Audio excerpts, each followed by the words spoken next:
Game 3, Winners Takes All. Kung sino ang mauna, siya ang mananalo.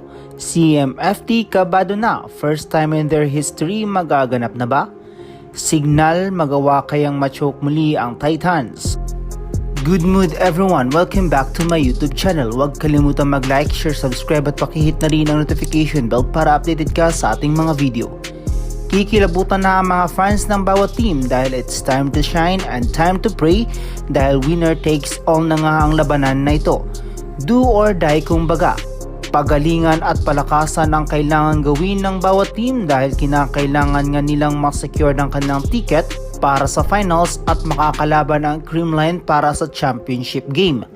Marahil isa na ata ito sa pinakakaba para sa CMFT dahil ito na nga ang kanilang magiging highest output performance na magagawa if ever man matatalo dito ang Signal. This will be their history na makaapak sa finals game. Although mahihirapan sila dahil Signal nga ang kanilang makakalaban, ngunit it's not the time na matatakot sila dahil maliban sa CCS sila nga ang may kakayanang matalo ang Signal.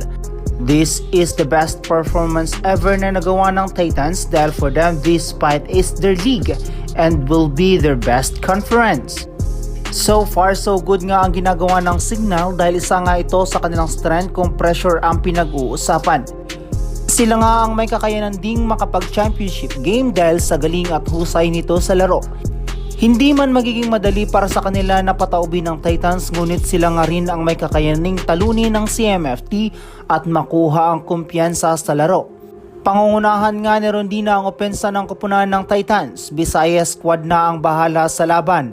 Rondina, Madi, Molde at Wong para mapanatiling kalmado ang koponan. Dagdagan mo pa ang pagbabalik halimaw ni Kath sa opensa at blockings na isa sa sakit ng ulo ng Signal.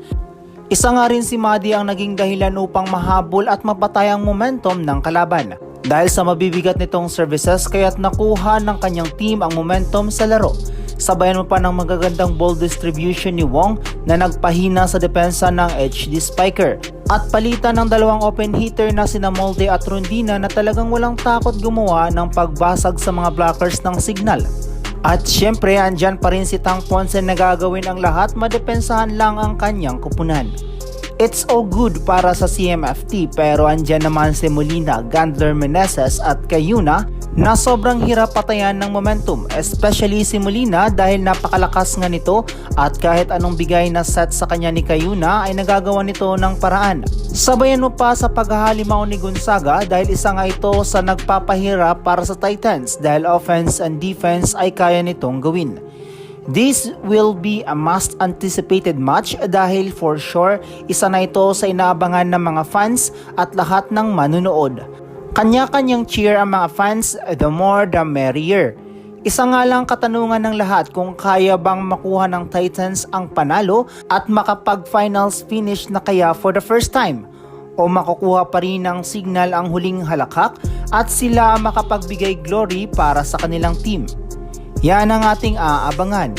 Huwag mong kalimutang mag-like, share, subscribe at pakihit na rin ang notification bell para updated ka sa ating mga video.